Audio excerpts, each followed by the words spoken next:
Hello friends जब भी कभी बिजनेस का नाम लिया जाता है तो ये बड़े बड़े बिजनेसमैन्स की बात की जाती है। लेकिन ये बड़े बड़े बिजनेसमैन्स भी जो आज अपना बिजनेस इस लेवल पर कर रहे हैं, इन्होंने भी कभी इनिशियल लेवल से ज़रूर स्टार्ट किया होगा। जी हाँ फ्रेंड्स, तो आज का वीडियो इसी टॉपिक पर होने वाला है। आज के इस वीडियो में हम डिस्कस करेंगे कि अगर आप अपना नया बिजनेस स्टार्ट करना चाहते हैं या आप अपना नया बिजनेस स्टार्ट करने की सोच रहे हैं तो आप कितने टाइप की एंटिटीज रजिस्टर करके अपना बिजनेस स्टार्ट कर सकते हैं। तो जानने के लिए दोस्तों बने रहिए इस वीडियो के एंड तक। और दोस्तों एंड में आपको यही बताने वाला हूँ कि किसी भी बिजनेस की रिक्वायरमेंट के हिसाब से कौन सी एंटिटी बेस्ट रहेगी। तो चलिए स्टार्ट करते हैं।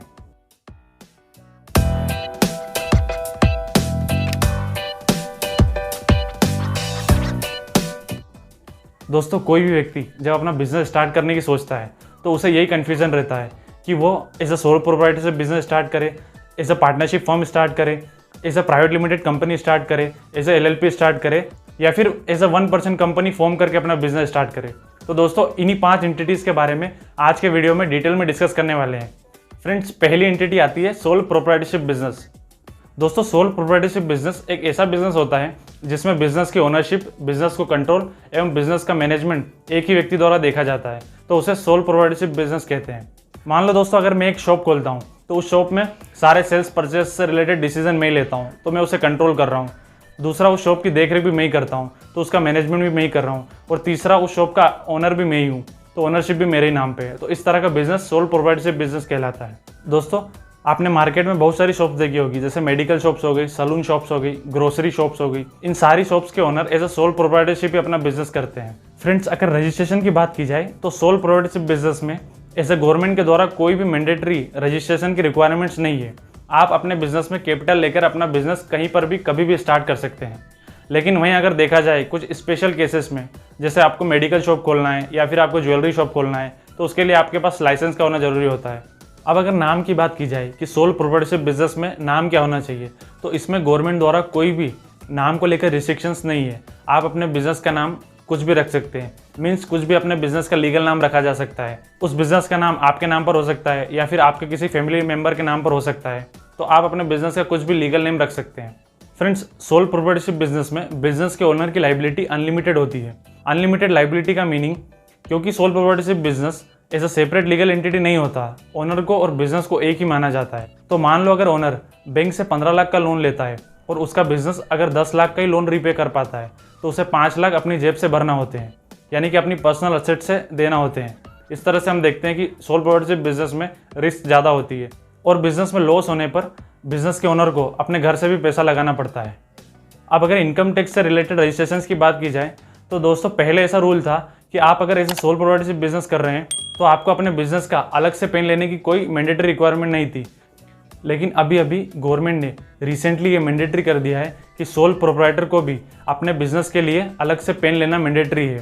फ्रेंड्स अब हमारा दूसरा टाइप आता है पार्टनरशिप फर्म। मान लो आप और आपका फ्रेंड मिलकर कोई बिजनेस स्टार्ट करने की सोच रहे हैं, तो आप दोनों मिलकर ऐसे पार्टनरशिप फर्म रजिस्टर करके अपना बिजनेस स्टार्ट कर सकते हैं। इसका एक बड़ा फायदा ये रहता है कि यहाँ पर डिफरेंट कॉम्बिनेशंस ऑफ स्किल्स हो जाता है। मान लो आपका कोई फ्रेंड है, वो मैनेजमेंट फील्ड का है और आप अगर IT फील्ड के हो, तो दोनों मिलकर अपना बिजनेस स्टार्ट कर सकते हो। इसमें मिनिमम 2 लोगों का होना जरूरी है और मैक्सिमम केवल 20 लोग ही हो सकते हैं। फ्रेंड्स अगर पार्टनरशिप फर्म के रजिस्ट्रेशन की बात की जाए तो पार्टनरशिप एक 1932 के द्वारा गवर्न होती है। और अगर आप अपना business as a partnership firm register करके स्टार्ट करना चाहते हैं तो आपको उसके लिए एक पार्टनरशिप डीड रजिस्टर करानी होती है। अब इस डीड की रिक्वायरमेंट क्यों होती है? क्योंकि 2 लोग होते हैं तो उनमें झगड़ा कभी भी हो सकता है, तो इसके लिए एक डीड का होना जरूरी है। क्योंकि पार्टनरशिप डीड में पहले से ही ये लिखित में डिसाइड कर लिया जाता है कि क्या क्या पार्टनर की क्या क्या रिस्पॉन्सिबिलिटीज़ होगी, किसका कितना प्रॉफिट शेयरिंग रेशियोज होगा, किसका कितनी लाइबिलिटीज़ होगी, कौन सा पार्टनर कितनी कैपिटल लेकर आएगा। तो ये सारी चीज़ें प्री डिसाइडेड कर ली जाती है, जिससे उनके बिजनेस में कोई भी कॉन्फ्लिक्ट नहीं होता है। दोस्तों यहाँ पर पार्टनरशिप फर्म 2 टाइप की होती है, एक रजिस्टर्ड पार्टनरशिप फर्म और एक unregistered partnership firm. Friends normally अगर आप अपना बिजनेस स्टार्ट करना चाहते हैं एज अ पार्टनरशिप फर्म, तो आप एक डीड रजिस्टर करवा के अपना बिजनेस स्टार्ट कर सकते हैं। यहाँ पर कोई भी रजिस्ट्रेशन की रिक्वायरमेंट नहीं है। और वहीं अगर रजिस्टर्ड पार्टनरशिप फर्म की बात की जाए तो अगर आप मान लो लोन के लिए जा रहे हैं बैंक में, या फिर आप गवर्नमेंट की स्कीम्स का फ़ायदा उठाना चाहते हैं, तो आप अपनी फर्म का रजिस्ट्रेशन भी करवा सकते हैं। लेकिन आप इनिशियल लेवल से अनरजिस्टर्ड फर्म से भी स्टार्ट कर सकते हैं। अब अगर नाम की बात की जाए तो इसमें भी सोल प्रोप्राइटरशिप बिजनेस की तरह नाम को लेकर कोई भी रिस्ट्रिक्शंस नहीं है। आप अपनी फर्म का नाम अपने हिसाब से रख सकते हैं। फ्रेंड्स सोल प्रोप्राइटरशिप बिजनेस की तरह ही पार्टनरशिप फर्म में भी कोई सेपरेट लीगल एंटिटी नहीं होती। पार्टनरशिप फर्म को और पार्टनर्स को अलग नहीं माना जाता। तो इसी तरह इसमें भी पार्टनर्स की लाइबिलिटी अनलिमिटेड होती है। अब अगर इनकम टैक्स के रजिस्ट्रेशन प्रोसेस देखी जाए तो आपको पार्टनरशिप फर्म के लिए भी एक सेपरेट पेन लेना होता है और उसी पेन नंबर के द्वारा आप इनकम टैक्स पोर्टल पर रजिस्टर करके अपनी फर्म का रिटर्न फाइल कर सकते हैं। अब हमारा तीसरा टाइप आता है प्राइवेट लिमिटेड कंपनी। फ्रेंड्स, जब इंडिविजुअल्स या ग्रुप ऑफ इंडिविजुअल्स के द्वारा कोई बिजनेस स्टार्ट किया जाता है तो वो अपना business as a private limited company register करके कर सकते हैं, क्योंकि इसमें यहाँ पर मेंबर्स की मैक्सिमम लिमिट 200 है। अब भला प्राइवेट लिमिटेड कंपनी रजिस्टर करने के क्या फ़ायदे हैं? तो अगर आप मान लो गवर्नमेंट के टेंडर सब्सक्राइब करना चाहते हैं, आप एमएनसीज में डील करना चाहते हैं, बड़े वेंडर से डील करना चाहते हैं, तो आपको यहाँ पर as a private limited company अपना बिजनेस स्टार्ट करना चाहिए, क्योंकि कंपनी का नाम होने से इन्वेस्टर्स का, बैंक्स का फेथ बढ़ जाता है। As a private limited company अपना बिजनेस स्टार्ट करने से एक फ़ायदा ये होता है कि आप शेयर कैपिटल के थ्रू पैसा रेज कर सकते हैं। दोस्तों, कंपनी एक सेपरेट लीगल एंटिटी होती है। कंपनी को अलग और कंपनी के ओनर्स को अलग माना जाता है और यहाँ पर कंपनी के शेयर होल्डर्स की लाइबिलिटी भी लिमिटेड होती है।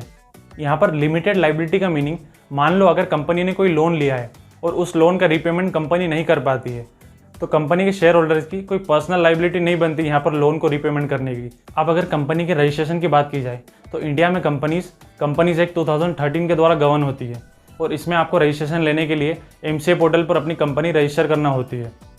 अब अगर नाम की बात की जाए तो आप कंपनी का नाम क्या रख सकते हैं? यहाँ पर कंपनी के नाम को लेकर रिस्ट्रिक्शंस है। आप अपनी कंपनी का नाम कोई भी नहीं रख सकते। आपको कंपनी का नाम वही रखना होता है जो पहले से एमसीए पोर्टल पर रजिस्टर नहीं है। आपको अपनी कंपनी का यूनिक नाम रखना होता है।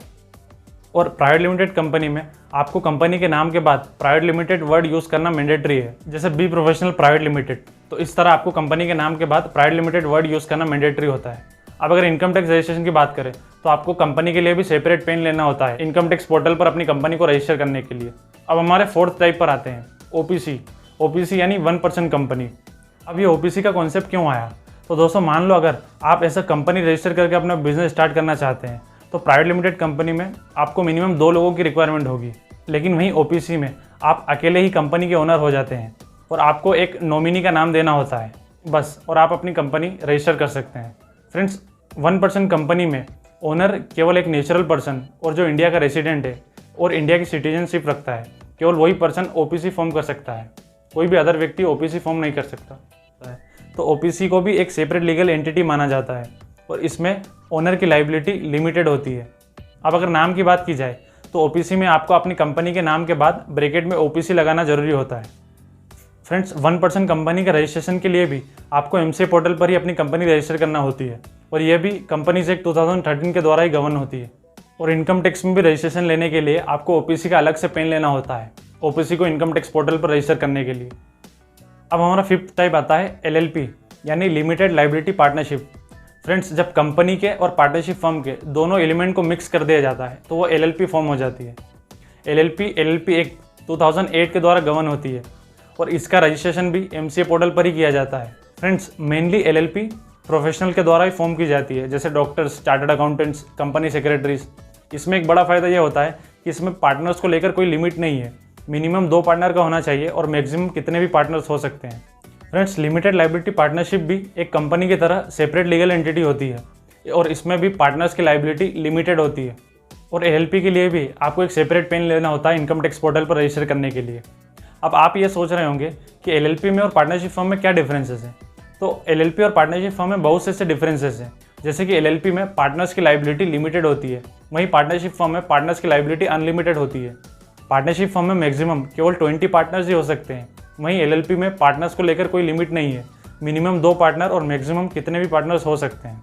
तीसरा बड़ा डिफरेंस ये है कि पार्टनरशिप फर्म को सेपरेट लीगल एंटिटी नहीं माना जाता, वहीं एलएलपी को सेपरेट लीगल एंटिटी माना जाता है।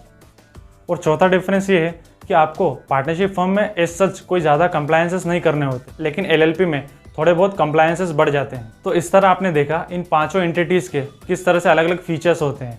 अब इसमें से अच्छी कौन सी है? तो इसमें से ऐसी खराब कोई भी नहीं है, ये तो आपके बिजनेस के रिक्वायरमेंट पर डिपेंड करता है। मान लो अगर आप इनिशियल लेवल पर या कम कंप्लायंसेस के साथ बिजनेस स्टार्ट करना चाहते हैं तो आप as a sole proprietorship business start कर सकते हैं।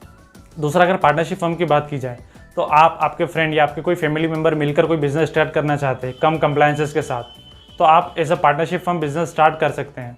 तीसरा, प्राइवेट लिमिटेड कंपनी।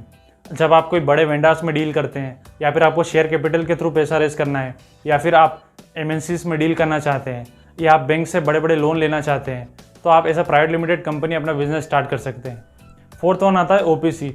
मान लो आप अपनी कंपनी रजिस्टर तो करना चाहते हैं, लेकिन आप अकेले ही ओनर होना चाहते हैं उस कंपनी के, तो आप ओपीसी फॉर्म करके अपना बिजनेस स्टार्ट कर सकते हैं। और फिफ्थ आता है एलएलपी। एलएलपी मेनली प्रोफेशनल के द्वारा ही फॉर्म की जाती है। आप अगर डॉक्टर है, चार्टर्ड अकाउंटेंट है, कंपनी सेक्रेटरी है, तो आप अपनी एलएलपी फॉर्म करके अपना बिजनेस स्टार्ट कर सकते हैं।